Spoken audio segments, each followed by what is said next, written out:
How you doing? Wthere you asking me with that serious tone? How are you doing? I don't know. Do you have a deep discussion you have to have with me right now? Is there something that's been on your mind for quite some time that you finally have to let me know? Is it Skip Town All-Star? Is that where this conversation's headed? It could be if you don't change your attitude. Do I inherit the rights or do you? Oh, that would be me. But I will call you for tech advice. Oh, you will? Uh-huh. Nice. You're going to keep me on the payroll? Yeah. It's not free. Like if this doesn't work out, you better prepare to write some checks. How expensive are you? I'm pretty expensive, as it turns out. I'm really expensive. I got kids. I got adult children in college. I got big plans. Oh, you do? I do, yeah. Okay. All right. Well, do you ever do a favor system? I do not do a favor system with people I don't like. No, I do not. Oh, my God. Are you vaping with our daughter? Is that what's going on? You two are vaping in the back patio?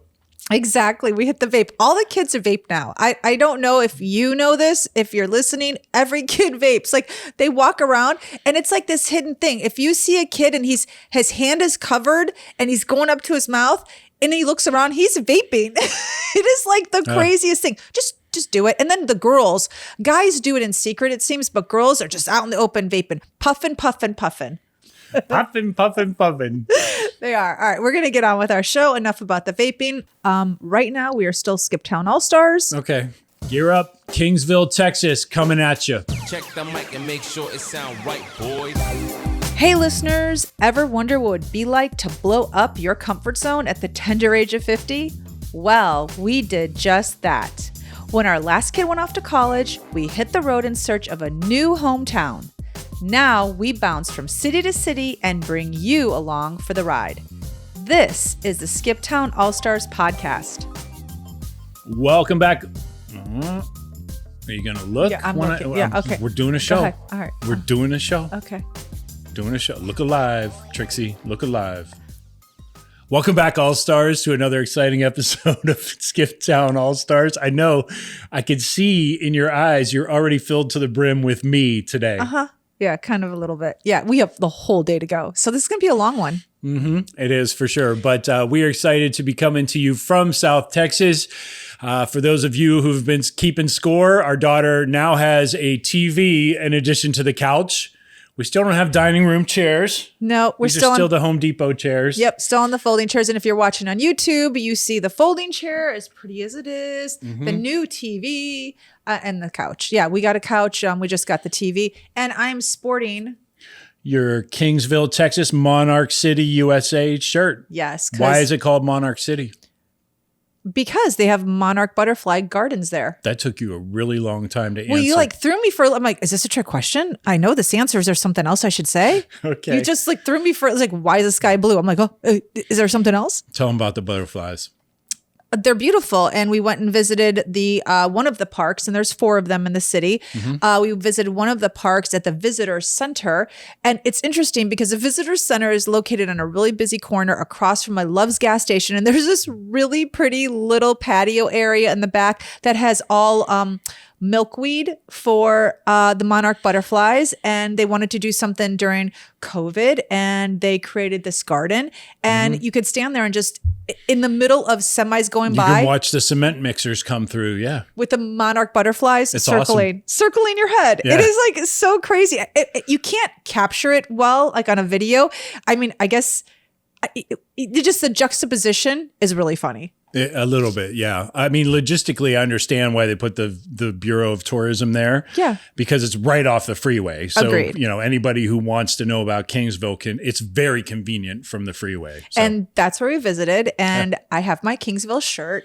And we are going to talk about all things Kingsville and monarch butterflies and good cheeseburgers. And good cheeseburgers. Because it's always about food for us. You know it. So, okay, let's get into it. How did this trip come about? Well, we're located in South Texas right now. We're in Corpus Christi, and Kingsville just kind of came up on the map. It's an hour outside of Corpus.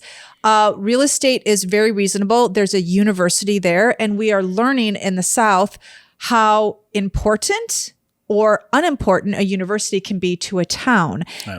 And we thought, let's go check this place out. There's a bay nearby, so there's a possibility to have waterfront property. There was just so many things about it that hit our checklist, and it being a small town. I mean, okay, it's not as small as a Micanopy, Florida, with 624 residents. Right. Kingsville, has about 25,000. Yeah. But when you drive into the town, you immediately get that small town feel.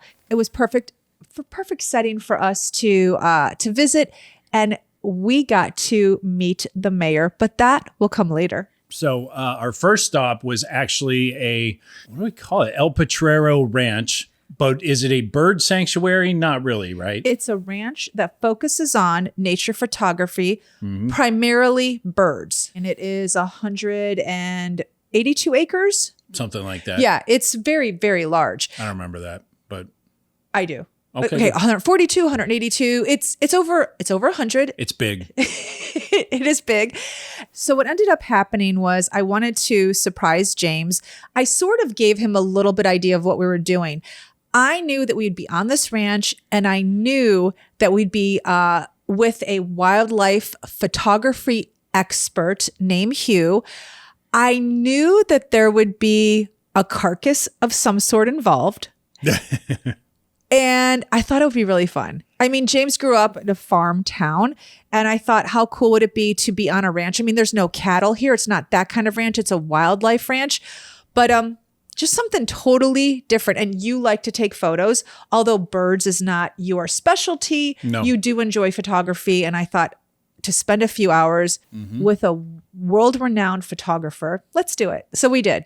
Yeah. When I was a kid, Mutual of Omaha was a great show to watch. And in my career, I've worked on enough discovery shows with lions and sharks and you name it. So Lions and tigers and bears? Not bears, no bears, no tigers either. But I was very excited wherever it was. I knew it was kind of a wilderness thing because you told me to make sure I had on hiking shoes and pants and all that. So I didn't know if you were, I thought for a minute you were taking me to like some sort of rodeo. Oh, did you? Yeah, like Seriously? not the rodeo, but like a behind the scenes with the rodeo or something. I mean, we're in Texas, so Oh, that's a good idea. Yeah. Okay, maybe next one. Okay. Yeah. And I was informed not to wear white, so I told you don't wear white because you want to blend in with your surroundings, and that's so challenging because I have like every single shade of white and cream t-shirt. I was like, oh my gosh, what am I going to wear? And the only thing I had of color was an orange shirt that said Auburn on the front of it. But then I ended up finding a brown V-neck, which was perfect. And what did you wear? I can't remember. It was just I wore a black t-shirt, my standard black t-shirt. So you said no white. It's fine. I normally have a black does t-shirt on. not blend in unless you're a bear. I think black blends in with a lot of things when you're trying to hide in the dark. Isn't camo like dark green, tan, and light green? Yeah, but you didn't say we were like doing recon for 0 dark 30 or anything.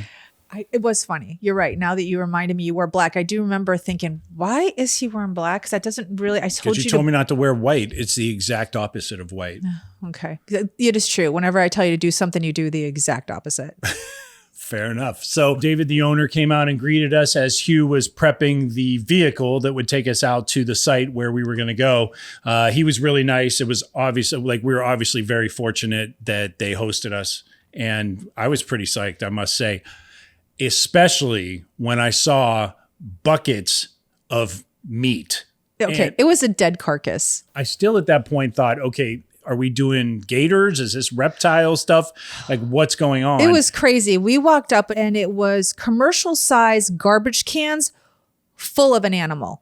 And do you remember the name of that animal? Because it wasn't a deer, because I would have thought a deer is easy to remember. It was something else. It was similar to a deer. It's actually from India, I believe, and it's called a nail guy. I always thought a nail guy was just part of the contracting crew you hired to do work on your framing of your house. But no, nail guy right? Yeah, that in Texas, like that's a little bit different. Yeah, it's a little bit different, but I guess now they have been introduced into the population in Texas. You're allowed to hunt them, I believe he said, year round, because That's right. they're not indigenous to this area. So they're not an endangered species in Texas.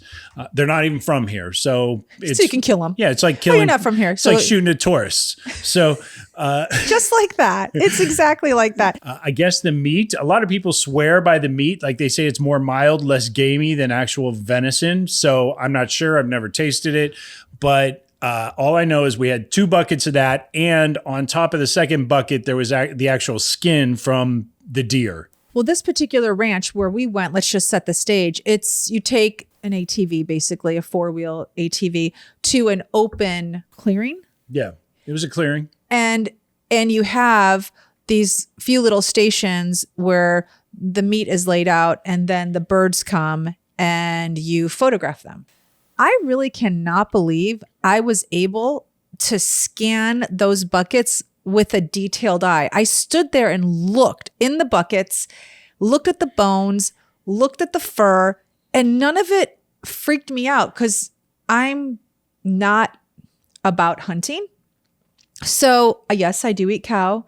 I was going to say the first bucket just looked like you were getting ready for the most massive cookout you've ever been to. It did. And it was just, it was the carcass. So the hunter obviously, cleaned. They skinned it. They cleaned it. And so they gave Hugh the carcass, which had obviously meat and fat left on it. And that is what attracts the birds. So you can take these photos. But the skin, the fur, I did not understand why we needed that. And I was amazed. I couldn't stop looking at it, almost as though it was a science project. He did explain why he brings the fur. And what did he say? He drove us out to the site. And as he was driving us, he told us he uses the skin to actually sort of dress up the offering for the birds to make it look more like an animal that's fallen. Yeah, it's like pleasing to the bird's eye. Like, oh, there's a dead animal, rather than just having the carcass and the ribs and the bones all out in an open field. Right. So we got out there and he quickly started assembling these piles of carcass. And when we first pulled up, you could see the bones of another animal feeding, basically. Yes. And it was so large, it was an entire rib cage. And he basically said, well, I'm going to let them use this as a perch so they can sit on that and then pick away at the meat below. And then he set up the other pile with the skin. And pretty soon we were in what was called a blind. You had never been in a blind, right? So when he said blind, I actually had no idea what that meant. And I knew that it was a covering. It's a little building made of wood that you go in, and there's netting so you can see the birds from a distance, and there's a hole cut out in the netting so your camera can go through the hole and you could take a photo. But you were very familiar with the term blind because you didn't even blink an eye. I was like, what is he talking about? Oh, I grew up in the sticks and I know plenty of deer hunters. So yeah, I know what a blind is. Is a blind normally built as a fixture? Like, is a blind normally like that in hunting, or is it just covering of bush? Some are, yeah. I mean, you could definitely make one out of the elements around you, different trees or bushes or whatever. A lot of hunters will just do that. I mean, it does take a bit of work and you have to be like reliably predictable that deer are going to be crossing in your path if you set up a blind somewhere. It's got to be an area with heavy activity. A lot of guys that I know just use like tree stands and stuff so they can get sort of up off the ground a little bit and sort of out of the view of the deer. So basically the blind is you're sitting in a very small baseball dugout, and instead of chain link fence to stop baseballs, it's just a screen to prevent the birds from seeing you. And then he attracts like people from all over the world that come and, visit the ranch and use him as a guide to get these photographs. Hugh was amazing.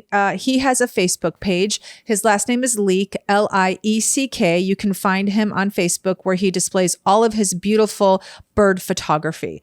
He was chock full of information. We would be driving in the ATV and a bird would fly by and he would immediately say, oh, that's a da-da-da, or that's a blah, blah, blah. The only ones I really knew were cardinals. And they're really bright red in Texas. It's a completely different cardinal than ever seen anywhere else.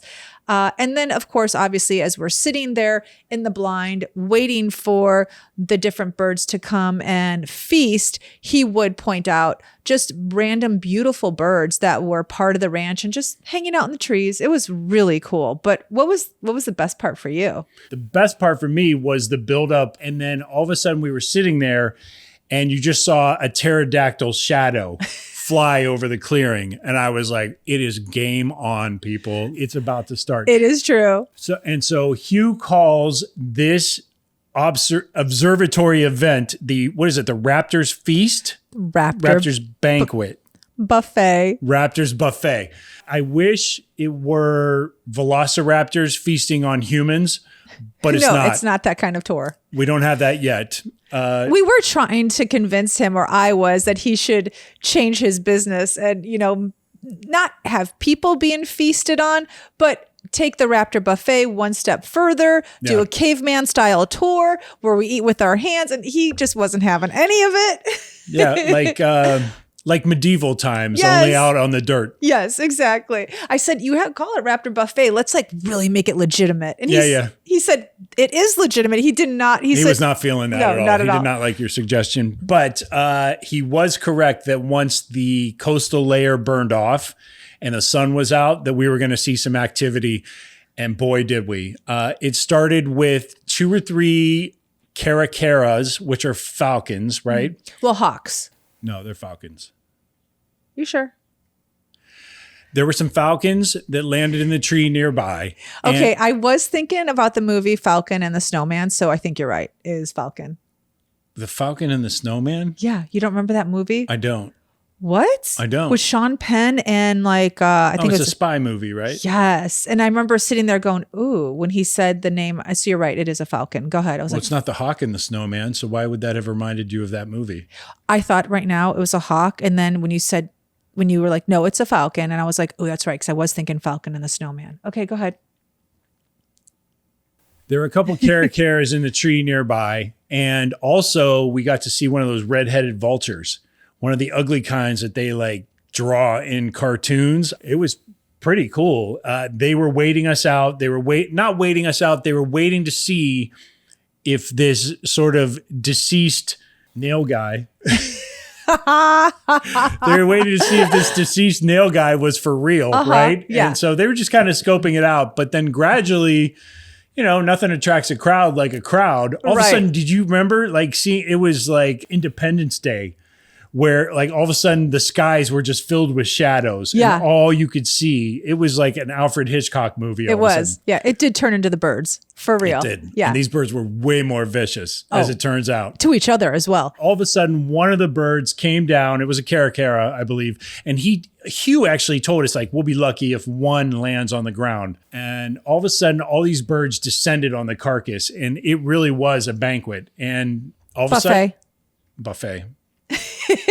And it really was a Raptors buffet. And I had never seen anything like it before. I was using my longest lens on the camera, and you'll be able to see some of that footage along with our interview with Hugh when we do our Ask a Local for Kingsville, dropping later this week.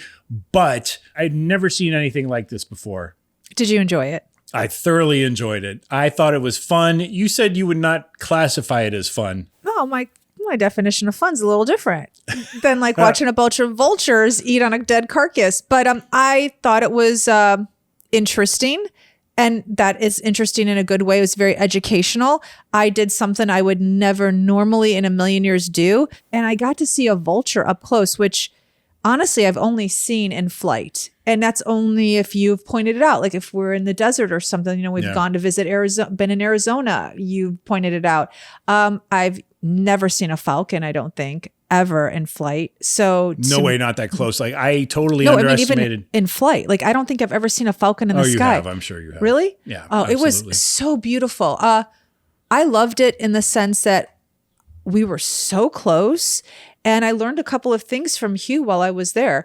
I learned that when the vultures open up their wings, if they're standing on a perch and it looks like they're sunning, they're actually having the sun burn off all the microbes. That's right. Yeah, they use the sun's ultraviolet rays to basically cleanse their feathers. Yeah. Pretty interesting. So, I mean, I did not have fun. It just wasn't my definition of fun. It wasn't your definition of fun. I thought it was really cool. In the end, we probably saw at least 100 birds, right? Oh, at least 100 I think so. birds. Yes. Do vultures feast on humans? Only when they're dead. Vultures, we found out, do not hunt. They're actually a very timid animal. Oh, this is great. This is excellent information. Tell him what we learned about this. Yeah. So vultures basically will get pushed around if there are other birds there, like the caracaras. They did seem more aggressive. There were way more of them. They were like a little gang. Oh, they were. Pushing the vultures around. But then eventually there were two types of vultures. The one that you have seen before, which have sort of the red head. They look like they look like, what do they look Macy like? Gray. Did you just about to say No, Macy I said Gray? emaciated. They do not look like Macy Gray. I don't even know what she looks like at this point. It's been nice callback to 20 years ago. They do not look like Macy Gray. I was going to say they look like emaciated turkeys, but they're actually as fat. So those are the redheaded ones. They're also black vultures, and those he described are kind of like the uncles at the cookouts, where they're easygoing. You can nudge them and push them around, but then once you reach a certain level, they're not to be messed with anymore. No, not at all. It is like that. What is like your favorite uncle? Don't take it too far because he will whoop your ass. That's right. But you're getting you totally went off as to what he said about the vultures, that they don't kill. The vultures wait and then they'll descend upon that dead prey. But you missed that. You were supposed I did. I forgot. I went off. I was too busy talking about them fighting over the Macy meat. Gray. You were too busy about talking about Macy Gray. I was huge fan. So of that one song. So what we learned was that the vultures don't do their own killing. They let the other animals kill, and they come in later and just, they're just waiting. feast. Yeah. When they say waiting like vultures, like I know you vultures are just waiting for like in the lunchroom, right? Yep. Whenever you've been at an event and the event is over, then all of a sudden the vultures come. The assistants, the speaker's kids, the janitor, the hired help, all that stuff, the waiters, the waitresses, all of a sudden all the food disappears. they're putting in their purse, their backpacks. Everybody's taking a go box. So now you know the term, waiting like vultures. Yeah, exactly. So there's such a thing. It's such a thing. There is such a thing. Anyway, Hugh was just a vast amount of information. We're going to include really probably just a fraction of everything that he had to share with us that day in our Ask a Local, as I said. And we can't wait for you guys to see that later this week. Yeah. The one thing that I did learn is bird photographers have a list of birds that they want to photograph in their lifetime. So this ranch allows them to do so because there's a certain number of species. So professional bird photographers will spend a day there and do a whole tour and wait for their bird to come to photograph them. Look, there are no guarantees, but you're almost guaranteed that you can get what you want as long as you're with Hugh. Forget it if you're on your own. Forget it. You're never going to get that level of service. Hell no. And what's the name of the ranch again? El Potrero, Potrero Ranch. In Kingsville, Texas. Kingsville, Texas, yeah. So after that, we ended up going to Kingsville's Visitor Center, which I know sounds crazy for a small town. They have a visitor center, but they do. And it's really not that small. I mean, there's 25,000 people. And it's kind of not as small as we thought it was. I know. Everyone says it's a small town. I'm like, oh, no, you got 25,000 people. We've been to a small town. I don't even know if that includes a campus. Like that does kids. not include the campus. Yeah. So we met with Janine Reyes, who is the director of tourism in Kingsville.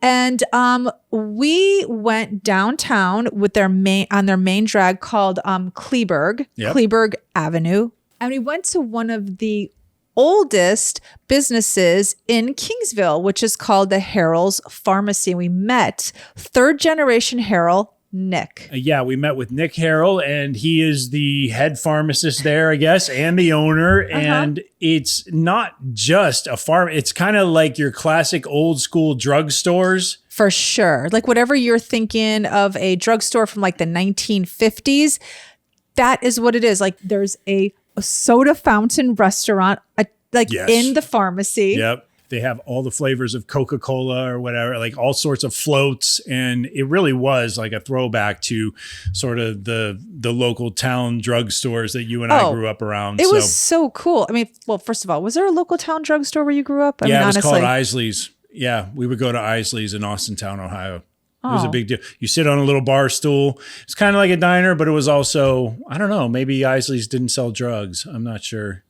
Well, maybe they sold drugs out the back. But anyway. So it reminded you of Isley's when you walked in. Absolutely. So there were gift shops on either side, leading all the way back to the pharmacy counter on one side and the restaurant on the other side. It felt reminiscent of something in the past, but also modern enough to feel present. So it was very, very cool. We got to meet with Nick because we wanted to talk to him. He's a third generation Kingsville. Yeah, Kingsville. And he went to high school there. And we wanted to talk to him about what life was like in Kingsville. And in the middle of our interview with him, what happened? We were fortunate enough to meet Mayor Sam Fugate. He was so gracious to come up and talk with us. We just got so lucky. Oh my gosh. I think things like this, I really have to say, in our travels only happen in a small town. Like, okay, first of all, the mayor of LA is never going to come up at us at a pharmacy and be like, hey. If anyone can find him. Yeah, for sure. Or now it's her. But now it's her. Yeah. But in a small town, to be able to have the mayor just come up and join us in the interview was so incredible. And as he walked in, people were like shaking his hand and saying hi. And I'm like, ooh, this is an important person walking in right now to the pharmacy. And we were so fortunate to get to say hello and found out he and Nick went to high school together. So they're both like friends from high school. That's so crazy to me. They knew each other, and actually Mayor Fugate made a joke about how some of their previous classmates were so surprised that he's the one that ended up being mayor of the town. So it was cute. I mean, it was really funny. They were super chummy with each other. You could tell they'd known each other forever, get along just great, and are sort of in it together in this town. Yeah. So it was really interesting.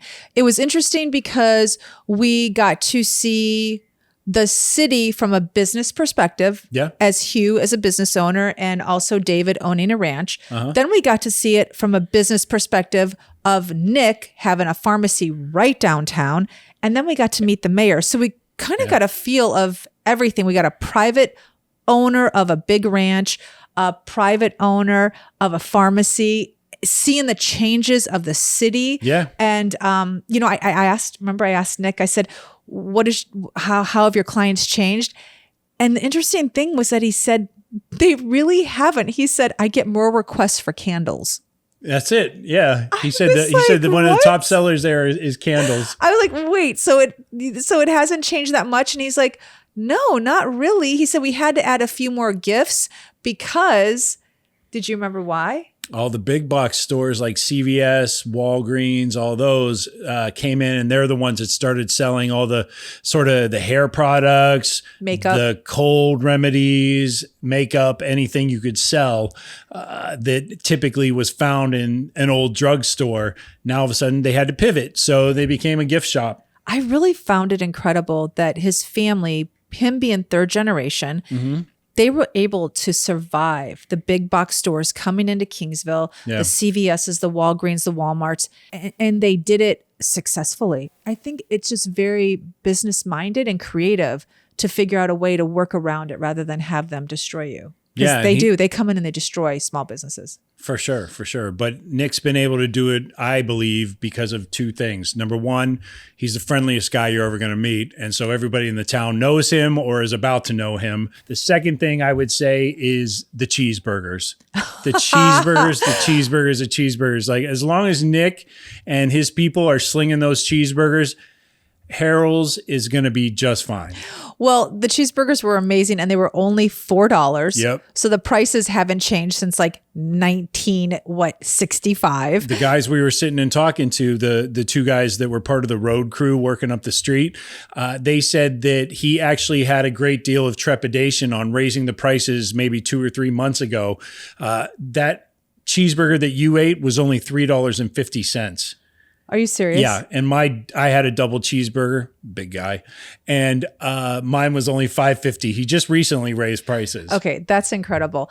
I think the other thing that makes Harrell's Pharmacy amazing is the amount of employees that work there. Oh my gosh, all those people behind the counter, like, I don't know how they look like a 2-butt kitchen. It did look like a 2-butt kitchen. And there were so many people back there. All those girls back there, and then the guys cooking and all that stuff. And then when you walk in, you're greeted by 2 lovely ladies, Melinda and Eva. And then in the pharmacy, you've got a gaggle of people working in the pharmacy. So yeah, there were at least 5 or 6 pharmacists. And so when you look at that, you say, he's really all about the customer. And that is so long a forgotten business practice. Thank you. Yeah. I mean, this is why big businesses close down. Everyone says, oh, why does Bed Bath & Beyond close down? Why did Sears close down? Because the first thing people do when they go into the red is they let go of all their employees. And then you're aimlessly looking for a hammer in the store and can't find it. And then why? I'll go someplace else. So he clearly makes customer service his priority. It was so fun because you felt like a community when you were in that store, didn't you? Definitely, yeah. Everybody there seemed to at least acknowledge one another.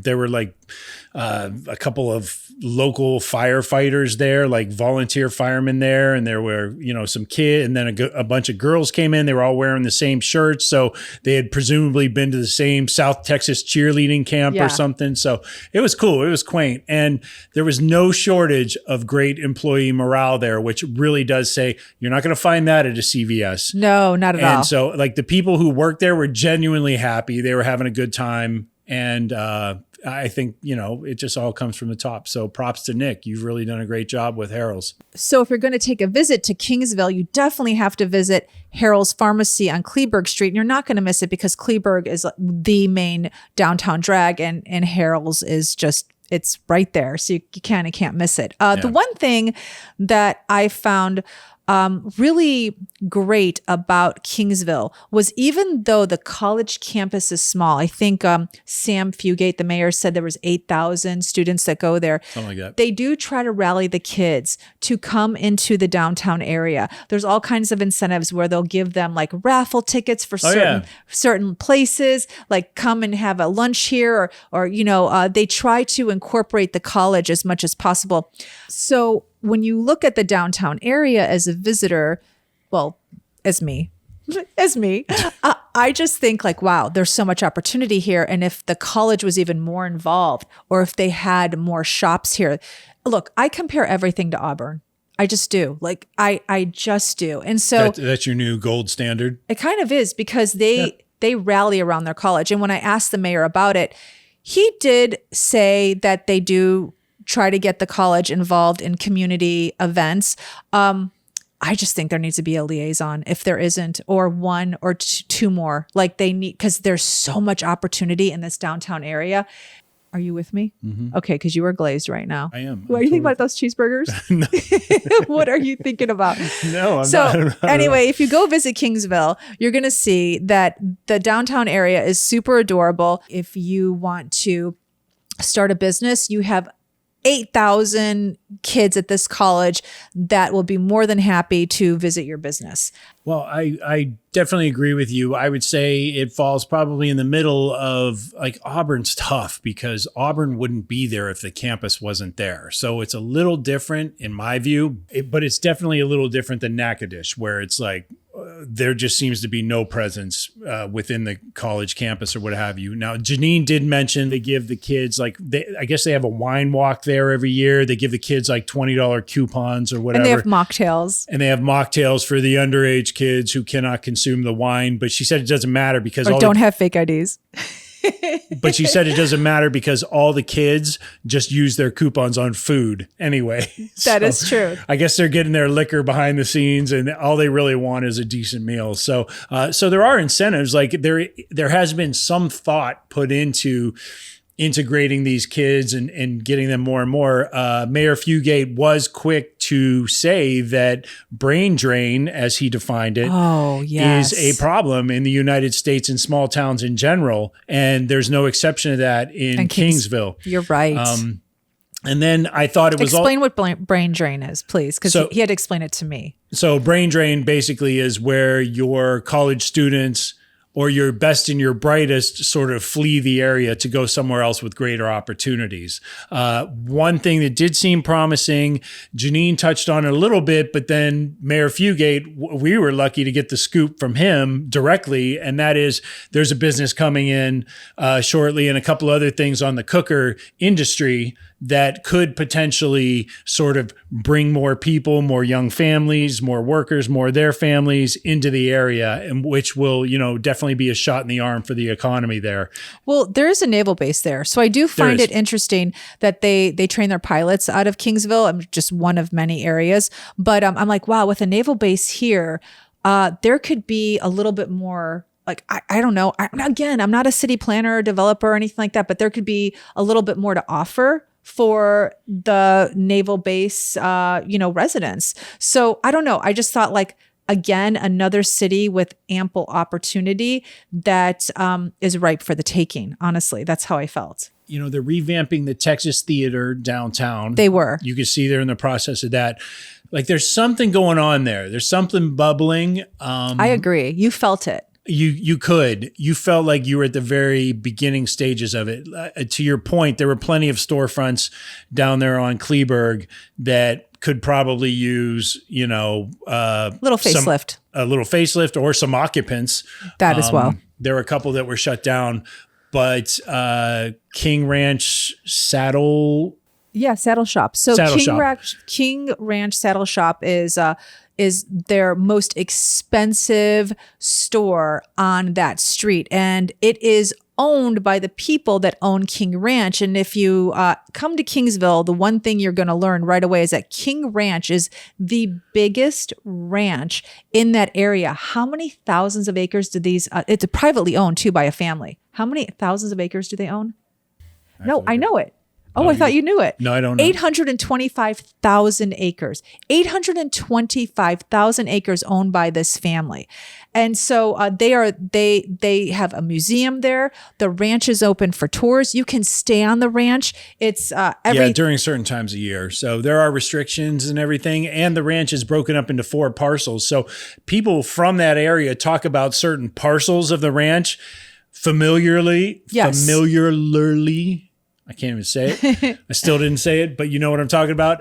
We had no idea what they were talking about when they would throw these terms around. But if you're a local there, you know exactly where each area of the ranch is. Okay. And here's what's interesting as a city girl. Nobody has an issue with this family owning 825,000 acres. In fact, people love that they do because you can't develop on that land. Yeah. That was something we learned really quick being in Kingsville.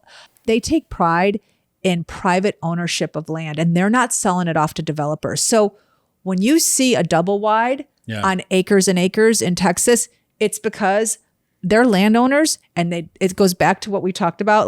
I'd rather put a double wide on that piece of property than sell it to a developer that's going to put 10 houses. I don't care. That's their mentality. They don't even care. The money isn't even an issue. It's crazy how they just have so much Texas pride in what they own. I loved it. I mean, look, Kingsville, certain areas needed to be upgraded. There were houses that obviously fell into disrepair and needed some love. Yeah, there were some sections that were just sort of run down. But the real estate there is so relatively reasonable, meaning we saw a house that was beautiful, 5-bedroom, 3-bath, 3,000 square feet for $300,000. Now, it didn't have a huge amount of acreage. It was in more of a neighborhood, but it was an original established area, not one of those cookie cutters. I would say it probably sat on 12,000 square feet of property or something like that. Maybe. Yeah. But it was a beautiful neighborhood, probably where the professors live or the doctors or dentists in the area live. Very nice. We did go to an HOA area, new development, but that's still, as pretty as those houses were, it still wasn't as charming to me as being back in downtown Kingsville. Right. And not seeing development after development. I love the fact that Kings Ranch holds so much property, and they're not just going to let you put up McMansions. They're just not. Yeah, I guess when the old man died, they basically, the kids sold some of it off, but they kept the bulk of it. And yeah, I mean, it's one of those things, especially here in Texas where, money's money, but land means everything. That is true. Yeah, 100%. We were just driving, and we would see, little shanty houses on big pieces of property. And I said to James, wow, like that's so crazy to me. And he's like, remember you were like, what's crazy about it? If that's my land, I'll put a double wide on it. Well, not me personally, but right. Yeah, I could feel that a lot of the attitude was, you know what? It ain't much, but it's mine and I own it. For sure. And there's something to be said about that. I was like, okay, for all sure. right. For sure. Yeah, no one there was interested in townhomes. I can tell you that much. No, did we even see any townhomes? We I didn't did see any not see a townhome. No. Nothing. Yeah, not even near the campus. No, not even near the campus. Yeah. Isn't that interesting? And there were no apartment buildings upon apartment buildings. Did you notice that? Yeah, I did. I noticed that. There were only a couple. Like there were so few that they actually stuck out. Isn't that odd? Yeah. But I will say that the lots that you mentioned are sort of, like you said, they're ripe enough to where if somebody were to come in there and start, if there was a little bit of a groundswell of families who went in there and all of a sudden wanted to fix up these houses or, it's just, there is some opportunity there. 100%. The downtown is basically 4 to 6 blocks, but really 2 blocks at the moment. Yeah. And everybody seems to love the H-E-B grocery store there. They do. They really do. And I get it. But I just feel like if you built out some of those perpendicular streets and expanded downtown Agreed. with storefronts, there's tons of opportunity there. What's that whole saying? If you build it, they will come. Yes. I feel like that. I do too. And so that was, when we were talking to Janine and Mayor Fugate and even Nick, people were saying, there are some things that we think are going to be happening here in the next year or two in terms of industries, different industries coming in. I guess ibuprofen is made like right up the street. Like all the ibuprofen in the country is made right up the street. There's a factory up there. Yeah. So if there's more of that type of stuff coming in or more, sort of like corporations planting their flag there, that's a good start. I mean, you get a couple hundred employees that all of a sudden have they're making a livable wage and all of a sudden want a decent house or a decent school system for their kids, could change the whole complexion. There's something there. I do agree with you that it's going to take even a little bit more, like those sleeves need to be rolled up even higher in Kingsville than in Laurel right now. But then again, there's no HGTV show for Kingsville at the moment. That could change. I think it's just one spark away from sort of exploding. Okay. And I agree with you. The only thing I think is that it's going to make that spark a little harder to ignite is you have to remember, for anybody listening, Kingsville is South Texas. Yeah. And you're near the Rio Grande.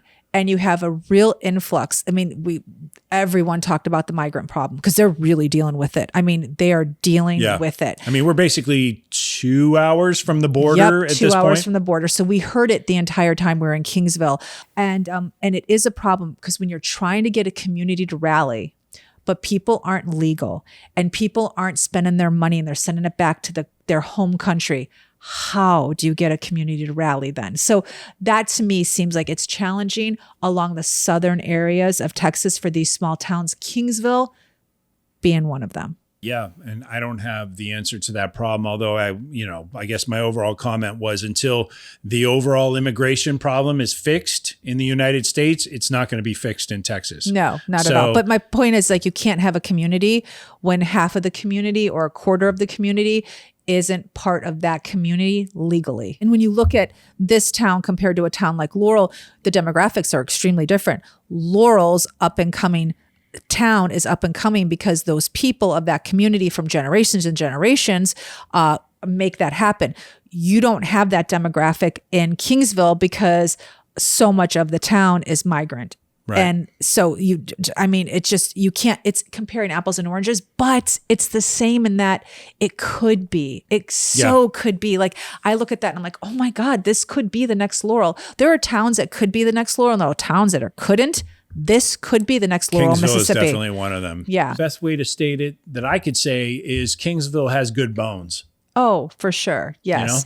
So it was pretty interesting. It was interesting. And then the one other thing that we learned, people in Texas don't mind driving hours and hours to get somewhere.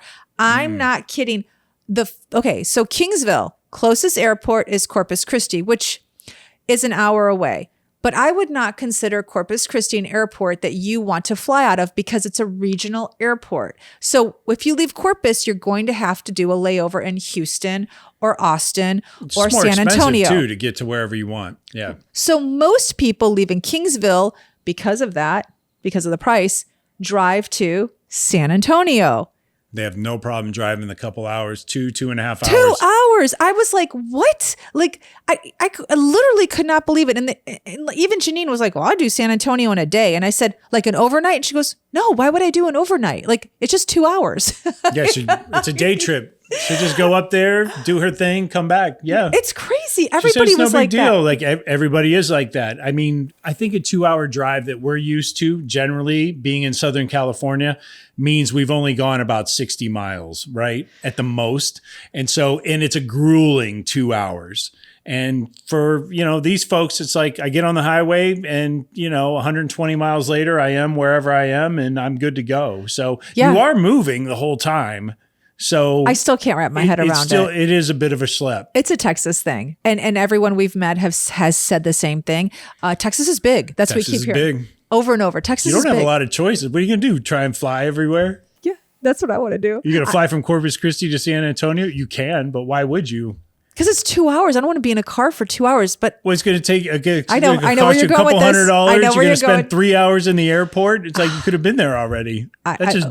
That makes no sense. That's Texas mentality. It is. So I'm totally blending in. We have to get on board. I do, because I just can't. I just can't. Okay, I can get on board. It's going to take me a minute. I just can't get over that they just hop in their car and go to San Antonio like no big deal. Yeah. So we met a couple who were saying that they go to the beach in Corpus Christi, and I started laughing and I said, well, that's like an hour away. And like, yeah, so we just went yesterday.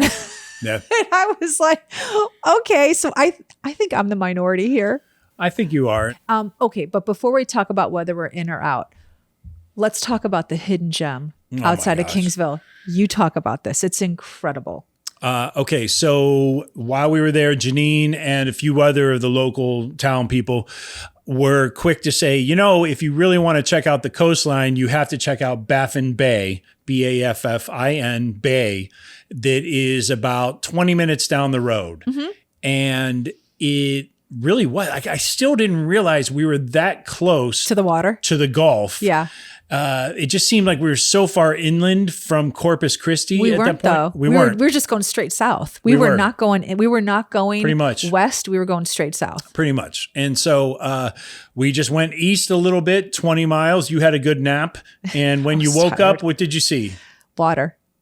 It was incredible. Water. It really was. It wasn't as blue as the Florida Keys, but it had a lot of similar characteristics. So we drove up to basically the coast. There was a seafood restaurant there. What was it called? It was really weird. It was called Baffin Seafood. And then there was something called Baffin Hotel. But I swear the hotel was just a duplex, and the seafood place looked like a shanty, which I'm sure was incredible because those places usually are. But we had just eaten our delicious cheeseburgers, so we were not going to eat food right there. So what I wanted to find while we were there was the boat launching. Like whatever you go on. The boat ramp. Because this is a hidden gem for fishermen. And so we both were looking for boat ramps, and then come to find out this isn't that type of place to fish. So what ended up happening? How did we come across Seth and his wife? Okay, so we drove around and we just looking for a boat ramp. You wanted to find the boat ramp, and you also wanted to explore a little bit. We wanted to see, are there any houses for sale in this area? What do the houses look like? All that. So is there a beach? Right. So we drove back into the neighborhood a little. There's not a beach. As it I turns know. out. It totally And sucks. we'll get into that in a second. But we were looking at properties, and then we went down sort of a road that ended and turned into a dirt path.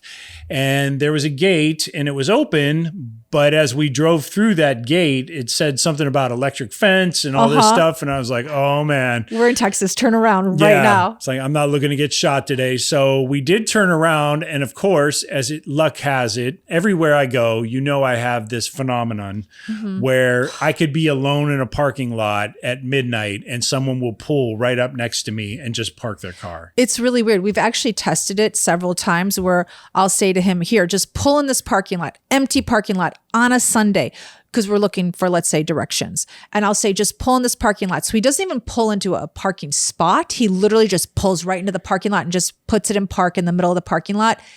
And a guy on a bike will ride right next to his driver's side door in the middle of a parking lot. The biker could go anywhere. Yep. Literally drive right next to his driver's side door. Or we'll be just out and about and I'll say, hey, let's like step off the sidewalk for a second just to like look at our phones or something. And a lady with a dog is having the dog pee right next to his shoe. Yeah. I mean, it sometimes we just test it to see if it's going to work, and it always works. Oh yeah, it happens a lot. Like especially when we're doing our Ask a Locals, like Billy. It happened with Billy in Micanopy. Yep. It happened in Auburn. It's so crazy. You have it's like a magnet. I just want to get a shot, and all of a sudden it'll be a Sunday at 7 a.m. in the morning. Yep. And all of a sudden 3 people will just start walking through. You are a human magnet, I am. and you don't even like people. I'm a people person. You're not. You're absolutely not. I'm a people person. You're not. I like talking to people when I'm out and everything, but I think I'm like everyone else in that I would prefer to do it on my own terms. Like there are moments when you're not ready for people, and that's usually when people appear in my life. I want that to work like money. Can you be a money magnet? I already am. Oh, really? Yeah. Oh, okay. Make it rain. Make it rain. I'm not. But yeah, I know. I wish I could do it with money as well. So the electric fence. Let's get back. The electric fence. So we turn around and I'm pulling out, and then I look in my rearview mirror, and all of a sudden there are 3 people on a golf cart, and I was like, Behind you. shoot. Yeah, I'm like, they found us. They totally found us. And so I'm pulling out of this driveway, and they stop at the mailboxes at the end of the driveway. And so Well, then what happened? we looped around because we were like, you know what? Let's just ask him. So we looped around and we just said, hey, can we go in here? Like, what is this? And we saw on the sign at that point, there's a place called Baffin on the Rocks. Yeah, I thought it was a church. I was like, oh, we're in the middle of Texas. Nowhere. I bet you this is a cult. Oh, yeah. So let me look it up. Yeah, you thought you were just going to be part of the New Branch Davidian compound. I did. So I looked it up and I said, oh, this isn't a cult at all. I said, it's a private fishing Lodge. Thank you. Yeah. Private fishing lodge. I'm like, I said, look, there's like 4 cabins on here because it shows the map. I'm like, oh, that's so cool. And then we turned the car around. Yeah, we turned the car around, and Seth and Holly and their son Aaron were on board. And I asked them, I just said, hey, are we allowed to go in there? Like, what is this place or whatever? And he said, yeah, it's a fishing lodge. He goes, come on in. I'll show you around if you want. It's so Texas. He owned it. Yeah, he was the owner of the establishment. So we drove down this long gravel driveway, and once we got to a clearing, all of a sudden, all you could see was blue water for eternity. It was beautiful. It's pretty epic, I must say. It's epic in its simplicity. It's literally 4 lodges right in the bay. Yep. Denise and I had this question of like, why aren't there any beaches? Why is nobody swimming on this side of Padre Island and all that? And turns out Seth had a pretty good answer. It's not that the water's toxic down there or there are chemical spills or anything like that going on. It's the salinization. There's a lot of salt in the water. It makes it sort of untenable for swimming. It's not an enjoyable experience, especially if it gets in your eyes. So that would hurt. So basically, there's a pier there that Seth and the co-owner that he owns the establishment with they've totally redone this pier. I guess it was like washed away in Hurricane Hannah or something like that. That's what he said. Also, a lot of the people that come there and fish, so they rent out one of these 4 lodges. They're like $300 a night during the week, $400 a night during the weekend. I don't know how many it sleeps, but it seems like a good deal if you and a couple buddies want to go in on it. And they're nice. They're not like your rinky-dinky nice. cabins. They look like little houses. They're so cute. Totally. There's a swimming pool there. There's a game room for the kids if you want to take your kids fishing or whatever during the mornings and hang out during the afternoons. Plenty of places to cook out and all that stuff. Really, just like I said, it's simple but very cool. And a lot of people will actually wear waders and they'll just wade out into the bay. Oh, yeah. So I learned this because I said, we're the fishing boats. And his wife started laughing, Holly, and she's like, it's not that kind of fishing. She said, you walk out. It's a walk. Like you could go, I don't even know, like past the pier, which goes very, very far, and you're still only in knee deep water. Yeah. So it's that kind of fishing. They see dolphins there. They do paddle boats. They do kayaks. But she said certain boats, you can't do a pontoon boat, but certain boats you can bring in the bay, but it's just not made for that kind of boating. So I was disappointed because, I'm thinking like, okay, forget this fishing lodge thing. I'm just going to do this, rent it out for a weekend and just go swimming. And they were like, yeah, not going to happen. You're going to have to drive to Padre Island. But Seth was quick to point out that the types of fish you can get there are speckled trout, redfish, I think they're black drum fish, and some flounder. So not a bad bounty if you're going to go there and throw a line. That sounds great if you're a fisherman. I have no idea what any of that is, but I know I heard trout. But flounder's delicious. Okay. At the end of the pier, I do know that's where you can slay the fish. And then you slay. What do you call it? What do you call it? Scale. Oh, is that what you call it? You scale it. Isn't there something else? No, you slay dragons. No, but what isn't there something else you can do with a fish? Like, don't you do something else? Isn't you there? fillet it. Fillet. That's it. Yeah, fillet the fish. Okay. Fillet, slay. Yeah. I was close. Slay, girl. And then you bring the fish back onto the property, and they have all kinds of grills. So it's like a one-stop shop. It's awesome. Seth is a great person. You should definitely go check this place out if you're inclined to fish. I'm actually gonna rent a cabin just for like a weekend away, because Wi-Fi is like, they have it in the cabins, but it's really hard to get also cell service when you're on the property. So I'm thinking I'm just gonna have Seth turn off my Wi-Fi in the house and just like detach. What's it called? Detached. What's it called when you do something like where you like without unplug. Yeah. I'm going to have him do that. And then I'll just look at that water. I won't be able to go in it, but I can go in the pool. So that's what I'm thinking. Okay. Good for you. All right. I'm not going to unplug. All right. So after being in Kingsville and Baffin Bay, like, what are your thoughts? I shared a little bit about my thoughts on Kingsville. There are great opportunities, I feel, there. Yeah. Real estate is extremely reasonable. You got a young community with the college. Airport is a little far for me. I'm on the fence about it. Like, I'm really, really on the fence because I do feel like it's a roll up your sleeves, and you're saying it's a roll up your sleeves to your shoulder. I'm saying it's a roll up your sleeves to the elbow kind of town, possibly. So I'm on the fence about it. I'm not totally out, but I'm not 100% in. Where do you land on this? Well, I don't disagree with you that it definitely feels like a place where you would be immediately welcomed if you were going to spend money there, or even more welcomed if you're going to contribute to the fabric of the community. So that part felt great. The people are awesome. I would just say that there are a lot of neighborhoods that really do need some love in that area.